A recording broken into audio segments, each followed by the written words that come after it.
Lucas capítulo 17, junto com o pastor Paulo, sua filha também está aqui. Deus abençoe, seja bem-vinda. Lucas capítulo 17, também tem o nosso irmão amado ali da Assembleia de Deus, Jorge.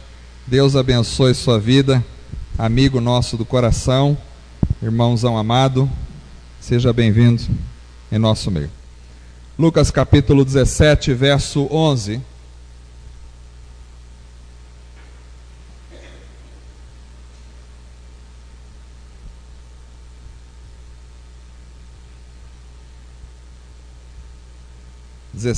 Verso 11 até o verso de número 19. Lucas 17, verso 11 até o verso de número 19. Meu desafio hoje é pregar uma palavra em 30 minutos. Vamos orar. Diz assim a palavra do Senhor: a caminho de Jerusalém, Jesus passou pela divisa entre Samaria e Galileia. Ao entrar num povoado, 10 leprosos dirigiram-se a ele. Ficaram a certa distância e gritaram em alta voz: Jesus, mestre, tem piedade de nós. Ao vê-los, ele disse: vão mostrar-se aos sacerdotes.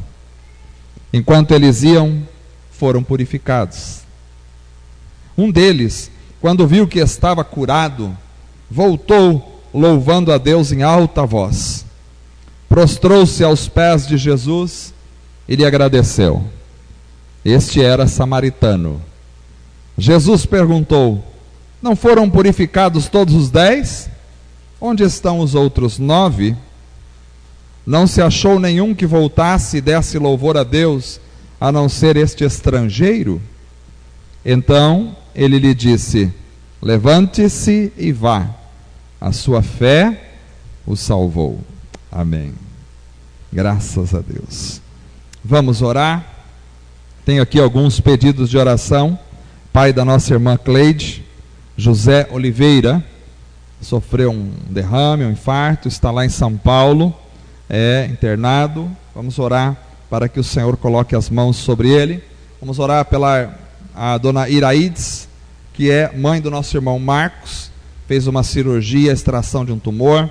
Vamos orar para que ela tenha a recuperação completa. Vamos orar pela Rosana também, é uma pessoa que fez uma cirurgia recente. Vamos orar pela vida dela, para que o Senhor esteja estendendo as mãos. Demais pedidos de oração, os irmãos colocam diante do Senhor agora, enquanto estivermos orando. Graças te damos, ó Pai amado, pela tua presença maravilhosa. Graças pela tua palavra viva, poderosa, eficaz, transformadora. Senhor Deus amado, pedimos a tua bênção, Senhor, sobre essas pessoas que foram mencionadas aqui esta noite.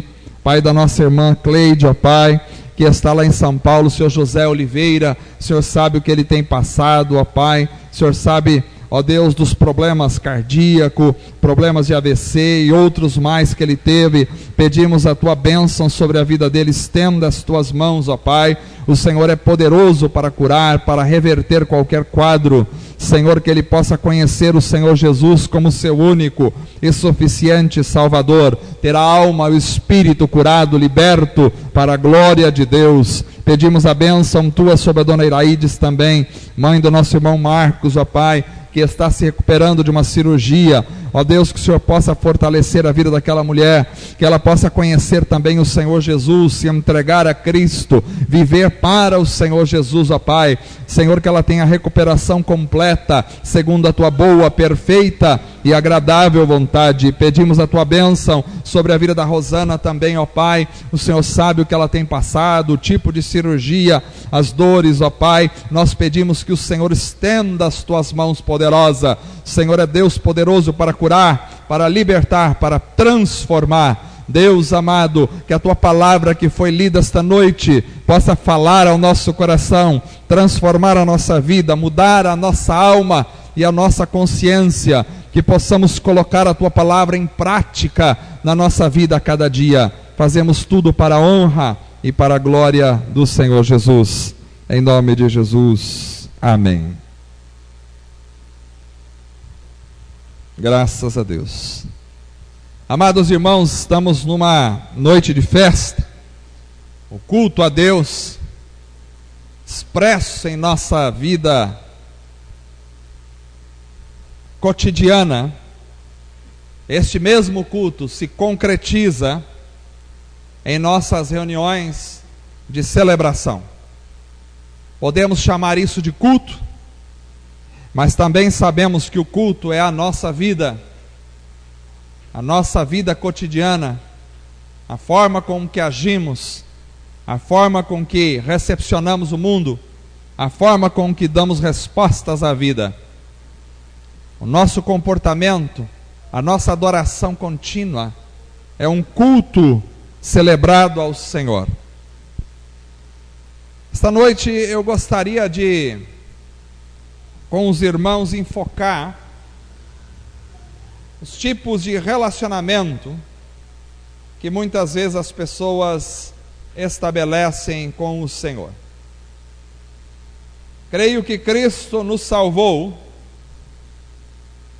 não simplesmente para nos tornarmos um povo que se reúne aos domingos.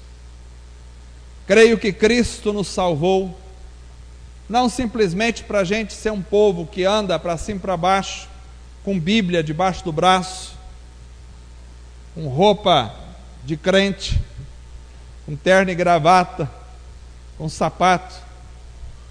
Creio que Jesus nos salvou não para a gente simplesmente ensaiar músicas e tocar num dia da semana, se reunir uma vez por mês para comer um pedaço de pão e beber um cálice. Mas acima de tudo, creio que Cristo nos salvou para estabelecer conosco um relacionamento. Vida cristã é, sem dúvida, vida de relacionamento com o Senhor. Então é importante a gente aprender e é importante a gente colocar em prática o nosso relacionamento diário com Cristo. Esse texto lido esta noite nos mostra algumas coisas, a meu ver, importantes no relacionamento com o Senhor. E o primeiro elemento que eu quero destacar aqui, neste texto, são as consequências do pecado. Hoje em dia não é muito politicamente correto falar em pecado nos púlpitos, mas a gente continua falando sobre o pecado, porque a Bíblia fala sobre o pecado, e a mensagem de Jesus era contra o pecado, e nós não estamos aqui para inventar nenhum tipo de mensagem, nós não estamos aqui para ser bem aceitos por nenhum nicho da população, nós não estamos aqui para ser politicamente corretos, nós estamos aqui para falar a palavra de Deus. E na palavra de Deus há um enfoque muito sério a respeito do pecado. É interessante porque a lepra, aqui no texto, era uma doença de pele, e fazia com que os contaminados por ela tivessem que ficar isolados. Nós estamos falando de uma época, há 2000 anos atrás, num local no Oriente Médio, com poucas condições no sistema de saúde, com pouquíssimas condições econômicas, com poucas condições de higiene, e com muitas doenças se alastrando. E uma delas era a lepra. E quando a lepra se pegava a uma pessoa, essa pessoa precisava ser isolada da sociedade. Então os leprosos, eles tinham uma marca triste na vida. Os leprosos eram isolados do ponto de vista social e do ponto de vista religioso. Socialmente eles eram isolados porque a lepra era uma doença contagiosa. E por isso eles precisavam ficar à distância. Assim eles criaram naquela época os leprosários, cavernas e locais afastados da cidade, onde ficavam os leprosos, para que eles não contaminassem o restante da população. Mas também os leprosos eram isolados do ponto de vista religioso, porque o leproso era considerado imundo religiosamente. Por isso ninguém podia tocar num leproso, ou ninguém podia ser tocado por um leproso, que se tornava também imundo. Era uma forma da religião interagir com a sociedade e preservar a sociedade de ser contaminada. Então o leproso era uma pessoa desprezada pela sociedade e rejeitada pela religião. E é interessante porque isso produz, a meu ver, uma metáfora na Bíblia, porque me parece que a Bíblia simboliza a lepra como pecado. Não que ser leproso era estar em pecado, mas a lepra era um símbolo, biblicamente falando, do pecado. Por quê? Porque tinha algumas questões que lembram o pecado. Assim como a lepra não tinha cura, o pecado também não tem cura. Assim como a lepra tornava a pessoa imunda, o pecado também torna a pessoa imunda diante de Deus. Assim como a lepra contagiava, o pecado também é altamente contagiante nos corações. Então havia muitas similaridades neste processo entre a lepra e o pecado.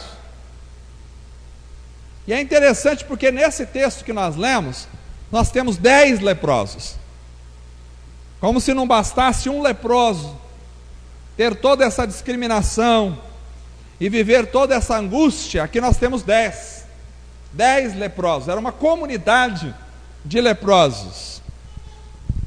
E essa comunidade chega até Jesus. Mas eles vão até Jesus e se permanecem à distância.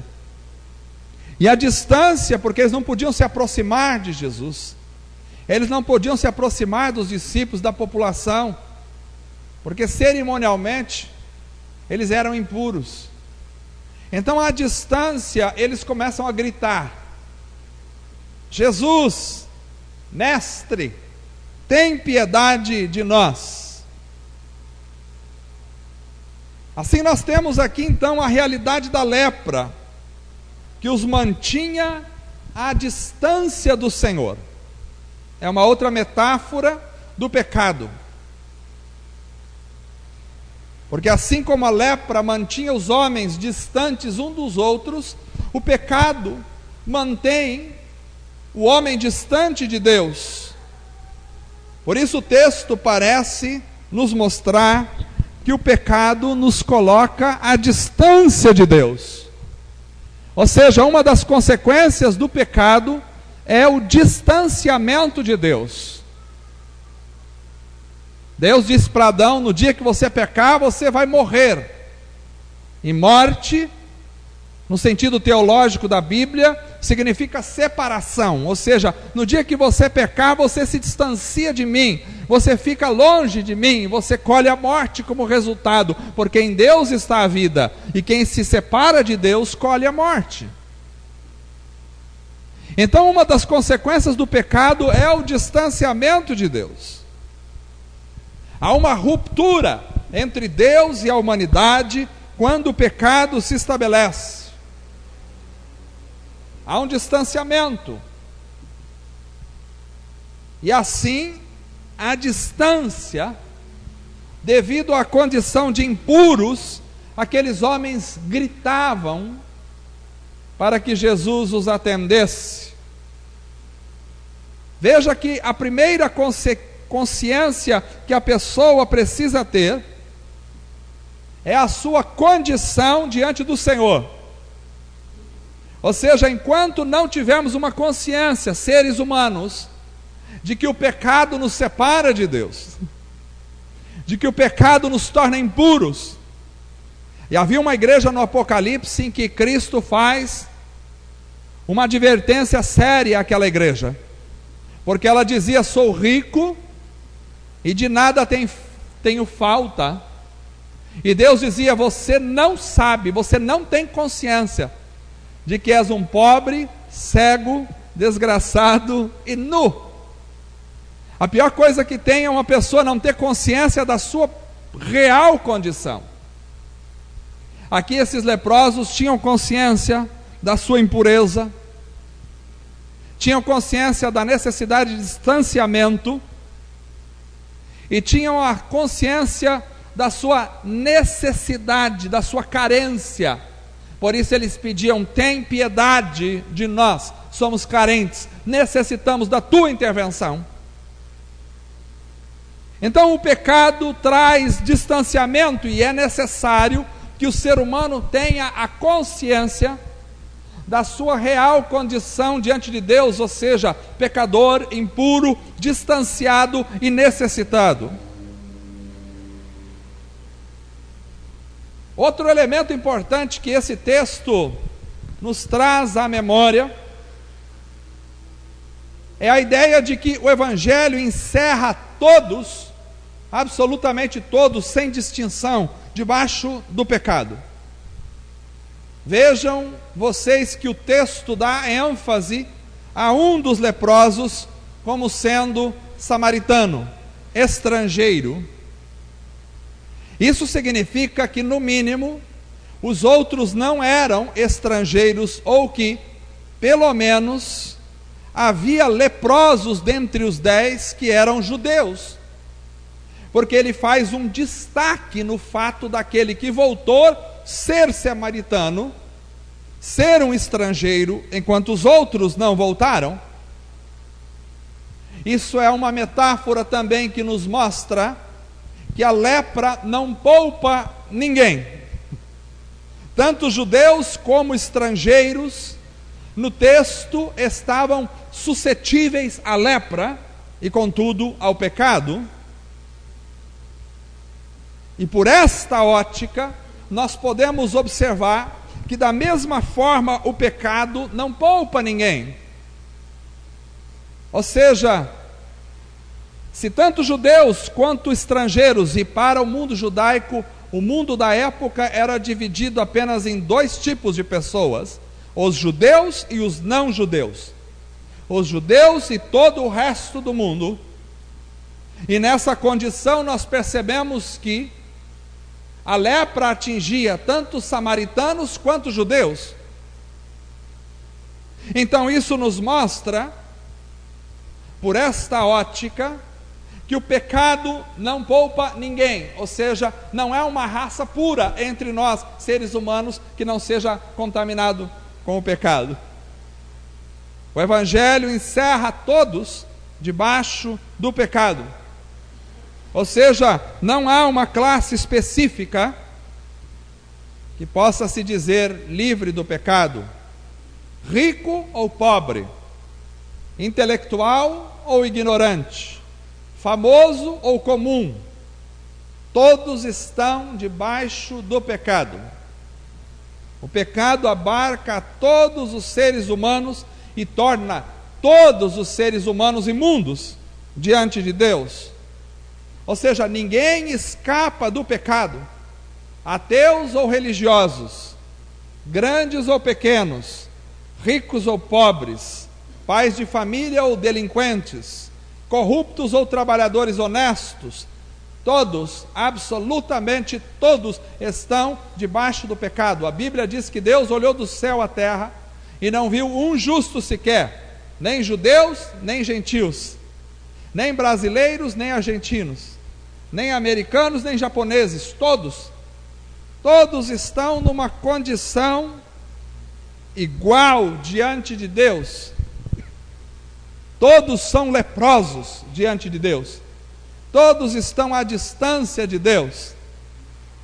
E isso é uma coisa importante, porque nós precisamos ter a consciência de que nós não somos melhores do que ninguém, seja qual for o nosso nascimento, seja qual for a nossa educação, seja qual for a nossa condição financeira, seja qual for o nosso trabalho, nós somos todos iguais diante de Deus. Diante de Deus, toda a raça humana está lançada no pecado e ninguém escapa do pecado. É por isso que Cristo veio para salvar a raça humana, porque não havia nenhum grupo, porque não havia nenhuma nação, porque não havia nenhuma tribo, porque não havia nenhuma família, porque não havia nenhuma pessoa que escapava do pecado. Todos estão entregues à lepra, todos estão imundos diante de Deus, mas Cristo vem para libertar e para purificar a humanidade por amor ao ser humano. Aleluia! Então, primeiro é preciso ter a consciência do estado diante de Deus e clamar por ajuda, como fizeram aqueles leprosos. Tem piedade de nós. Depois é preciso observar que todos estão no mesmo nível, e ninguém é superior a ninguém, e ninguém é melhor do que ninguém. Todos estão no mesmo nível diante de Deus. Alguém pode dizer, mas não tem um marginal que é tão perverso, e não tem um pai de família que é tão gente boa. Sim, deste ponto de vista, alguns se afundam mais no pecado, mas do ponto de vista da condenação, todos indistintamente estão longe e condenados e separados de Deus, quando não tem Cristo Jesus. Então, quando entram em contato com Cristo, e é interessante porque quando aqueles homens entram em contato com o Senhor, e recebem e percebam que Cristo não disse, vocês estão limpos. Percebam que Cristo não disse, eu declaro vocês limpos. Percebam que Cristo não fala nada para eles, a não ser, vá caminhando em direção ao sacerdote. Vá caminhando, porque quando a gente encontra Jesus, as coisas mais comuns da nossa vida, que são as caminhadas, os nossos destinos mais comuns, eles se transformam a partir do encontro com Jesus. Enquanto a pessoa não encontra Jesus, a sua vida continua do mesmo jeito, e as suas caminhadas são do mesmo jeito, mas a partir do momento que a pessoa tem um encontro com Jesus, aquilo que é o mais comum da sua vida, a sua jornada de trabalho, sua caminhada, a sua ida para a escola, o trânsito que ele faz para cima e para baixo, já assume outro significado. Então, quando eles começaram a caminhar em direção ao sacerdote, eles perceberam que já estavam curados.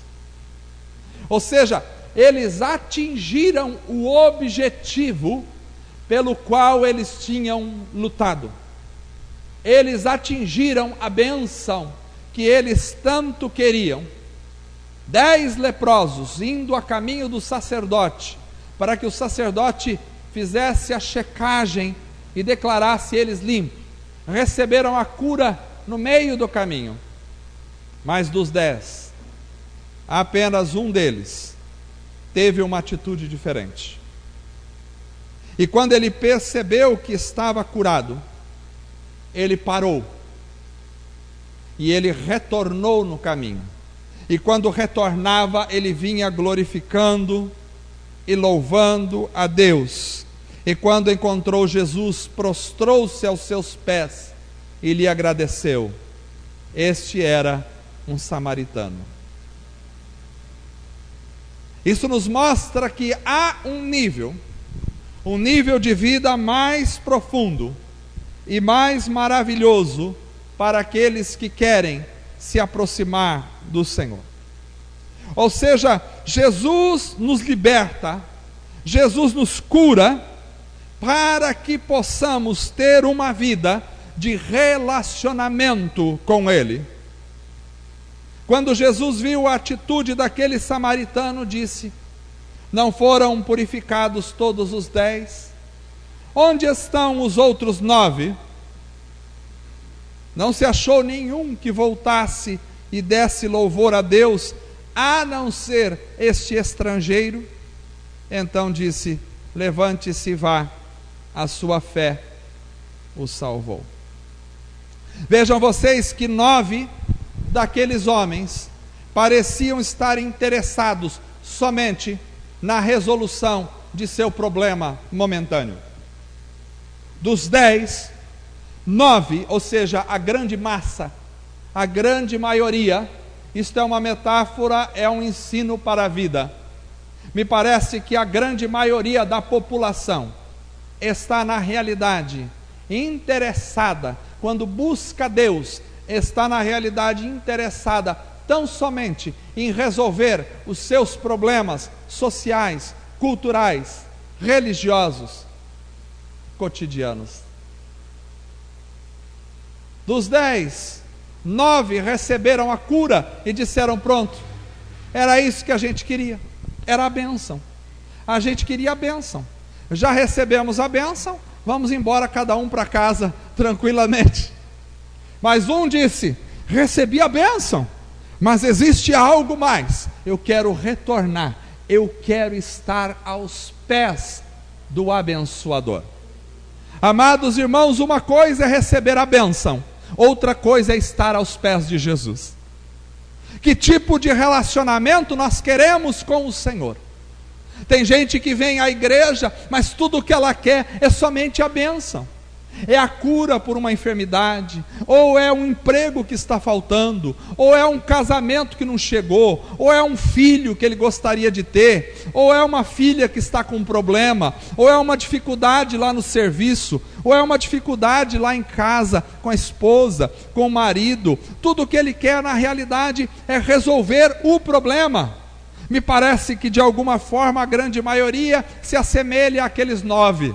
Eles queriam a cura. O que você quer? Eu quero a cura. Então receba a cura. E eles receberam a cura e foram embora. Mas não havia nenhum outro interesse a não ser a resolução dos seus próprios problemas cotidianos. Vos chamo esta noite para uma vida diferenciada. Vos chamo esta noite para um relacionamento com Jesus. Um relacionamento que não se baste na bênção, um relacionamento que queira viver aos pés do Senhor, que queira louvar a Deus com a vida, que queira glorificar o Senhor, que queira ser um vaso de glorificação e de louvor ao nome do Senhor por onde quer que andemos. Me parece que este que era o estrangeiro, este que era o samaritano, eu acho que a gente devia fazer uma mensagem sobre os samaritanos na Bíblia. É interessante porque Jesus sempre, quando cita os samaritanos fazem aquilo que os religiosos não fazem. São os samaritanos que atendem o cara que está caído lá no chão. São sempre os samaritanos que fazem a boa ação.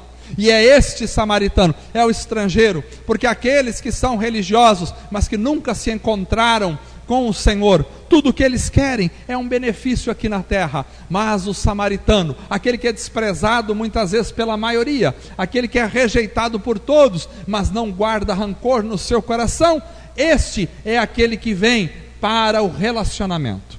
Vos chamo esta noite para uma vida de relacionamento com Deus. Não basta receber a bênção, não basta alcançar um pedido, não basta alcançar uma graça na vida. É claro que Jesus abençoa, é claro que Jesus é poderoso para curar, é claro que Jesus é poderoso para resolver o seu problema, é claro que Jesus é poderoso inclusive para ressuscitar mortos. Eu creio no poder de Jesus, eu creio no poder da cura, eu creio no poder da libertação. Jesus expulsava demônios, Jesus curava enfermos, ressuscitava mortos. Eu creio que o poder de Cristo ainda está sobre a terra e que Cristo ainda faz milagres sobre a terra. Mas acima acima das bênçãos, acima de receber uma libertação, acima de receber uma cura, o nosso coração deve clamar, deve estar incendiado por uma vida de relacionamento com o Senhor, em que nos prostremos aos pés de Cristo e nos transformemos em servos do Senhor para louvar e glorificar o nome de Deus Pai para todos sempre. Aleluia. É importante a igreja entender que a bênção não é o ponto final. A bênção não é o objetivo maior. A cura não é o objetivo maior da vida de um cristão. O objetivo maior da vida de um cristão é estar aos pés de Jesus, o nosso Salvador. Porque um dia, a nossa saúde, se Cristo não voltar a buscar a igreja, um dia, você pode ter muita saúde hoje, você pode estar na força da juventude. Ontem tivemos um culto de jovens abençoado aqui à noite, e depois saímos com os jovens para comer lanche, e eu às vezes esqueço que eu não sou mais tão jovem assim, e aí eu vi alguns jovens abençoados comerem uns lanches, que eu vou falar para vocês, tinha mais ou menos uns 3 quilos ali de comida, e comeram aqueles lanches, e o pior é que parece que tem um devorador dentro da barriga, porque come e não fica gordo, eu não sei o que acontece, e eu olhei aquilo, eu falei, Deus, que vontade de ser assim também, mas não dá, se eu comer um lanche desse, eu nem prego no domingo, vou para o hospital, vou passar mal.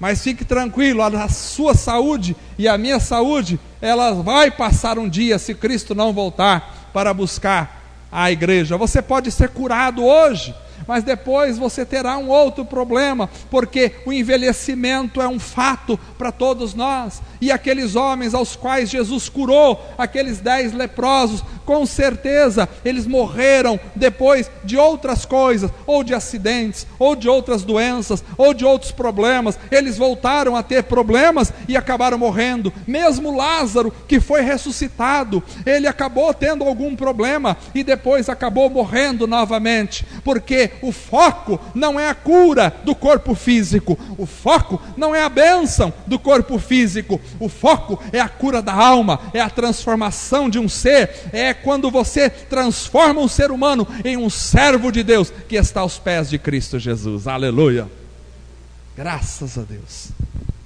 Esta é a mensagem desta noite. Foi uma mensagem mais curta esta noite. Esta é a mensagem desta noite. Precisamos viver uma vida de relacionamento com o Senhor Jesus. Uma vida de relacionamento. Onde estão os outros 9? Foram embora. Só um voltou. E quem voltou foi o argentino, foi o estrangeiro, foi o desprezado. Esse voltou. E Jesus disse: a tua fé te salvou. Ele recebe não só a cura, ele recebe a salvação. A tua fé te salvou. Que tipo de relacionamento você quer? O relacionamento da cura ou o relacionamento da salvação? A tua fé te salvou. Vamos ficar em pé, vamos orar. Graças a Deus. Quase que consegui. 35 minutos. Graças a Deus. Que alegria esta noite, quando vamos celebrar a ceia do Senhor. Esse Cristo que nos salvou, esse Cristo que nos purificou, esse Cristo nos deu a vida eterna. E sua morte na cruz foi quando ele deu o seu corpo, foi quando ele deu o seu sangue, por mim e por você. Nós vamos orar. Vamos orar enquanto os diáconos se aproximam. Nós vamos orar para fazermos a distribuição da Santa Ceia do Senhor. A Bíblia diz que o Senhor Jesus, na noite em que foi traído, ele tomou o pão e, tendo dado graças, o partiu e disse: tomai e comei, isto é o meu corpo que é partido por vós. Aleluia. Tomai e comei. Uma vida de relacionamento é uma vida que se senta à mesa com o Senhor. Cristo se sentava à mesa com os seus discípulos. Sentar-se à mesa significa se relacionar. Comer o pão e beber o cálice significa participar da refeição de Cristo. Quando você chama alguém para ir à sua casa participar de uma refeição com você, você está dizendo: nós temos relacionamento, nós queremos nos relacionar, vamos sentar à mesa juntos. Você não chama um estranho para sentar à mesa da sua casa, você chama alguém que você quer ter relacionamento. Relacionamento. Quando Cristo chama os apóstolos para a mesa, Ele chama eles para a vida de relacionamento. Graças a Deus. Vamos orar. Quero convidar o pastor Paulo para vir orar neste momento aqui pelo pão. Enquanto nós oramos, a igreja fecha os olhos e assim nós vamos distribuir para a glória do Senhor. Deus, em nome de Cristo Jesus, Pai, nós te agradecemos, Senhor, por este pão. Aleluia, isso nos traz, Senhor, a lembrança de alguém que deu a vida por nós, pelos nossos pecados, Senhor. Deus querido, que isto, Senhor, seja para a edificação da Tua igreja. Senhor, que a Tua igreja, Senhor, seja edificada, que a Tua igreja, Senhor, seja, Deus querido, a cada dia mais firmada na Tua palavra. Senhor, em nome de Cristo Jesus, Senhor, que a Tua bênção, Senhor, aleluia, seja derramada sobre os Teus filhos, e que cada um, Senhor, que tocar a mão neste pão, Senhor, seja para a glória, para a honra do Teu santo nome, Pai, em nome de Jesus. Amém, Jesus.